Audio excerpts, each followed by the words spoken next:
L'Espagne a refusé de transférer des chars Leopard à l'Ukraine en raison du soutien de Kiev au Kosovo. L'Espagne a refusé de transférer des chars Leopard à l'Ukraine en raison du soutien de Kiev au Kosovo. Malgré le fait qu'auparavant, l'Espagne avait activement préconisé le transfert de chars Leopard en Ukraine, on a appris que Madrid avait abandonné son projet d'armer les forces armées ukrainiennes. La raison en était le soutien actif du Kosovo lors de la dernière situation à la frontière entre le Kosovo et la Serbie. Les autorités espagnoles ont officiellement confirmé leur refus de transférer les derniers chars vers l'Ukraine.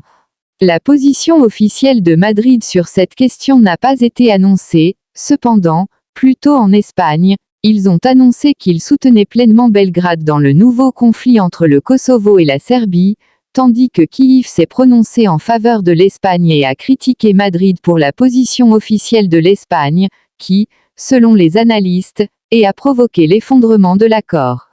Auparavant, on pensait que l'Espagne pourrait fournir à l'Ukraine jusqu'à 20 de ses chars lourds, mais selon toute vraisemblance, Kiev devra désormais attendre la livraison de chars Leopard d'Allemagne, à condition que Berlin envisage toujours de vendre ses chars à l'armée ukrainienne. D'autre part, les experts notent que dans un proche avenir, la livraison de chars Leopard à l'Ukraine ne serait pas possible, car l'armée ukrainienne n'a même pas les bases pour manipuler cet équipement de l'OTAN. Au 2 juin, le ministère allemand de la Défense avait annoncé que le ministère allemand de la Défense ne sera pas en mesure de fournir à l'Ukraine des systèmes de défense aérienne IRIS-T en raison de leur absence.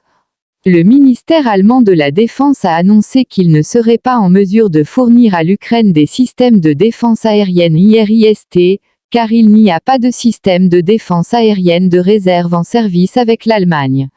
Les livraisons peuvent être effectuées à l'avenir, mais probablement seulement dans quelques mois. Les systèmes de défense aérienne IRIS-T promis à l'Ukraine par la chancelière allemande ne sont en fait pas disponibles en Allemagne. L'incohérence des actions entre la chancelière allemande et le ministère de la Défense indique que même un si grand pays membre de l'OTAN ne dispose pas d'informations réelles sur les capacités de sa propre armée.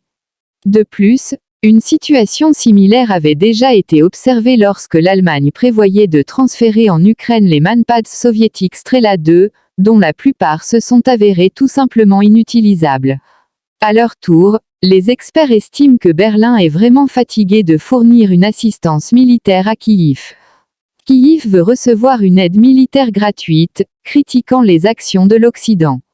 Compte tenu de la nature des Allemands, il est bien évident que Berlin est simplement fatigué du comportement de l'Ukraine, à propos duquel cette dernière limite la fourniture d'armes à l'Ukraine, les marques d'experts.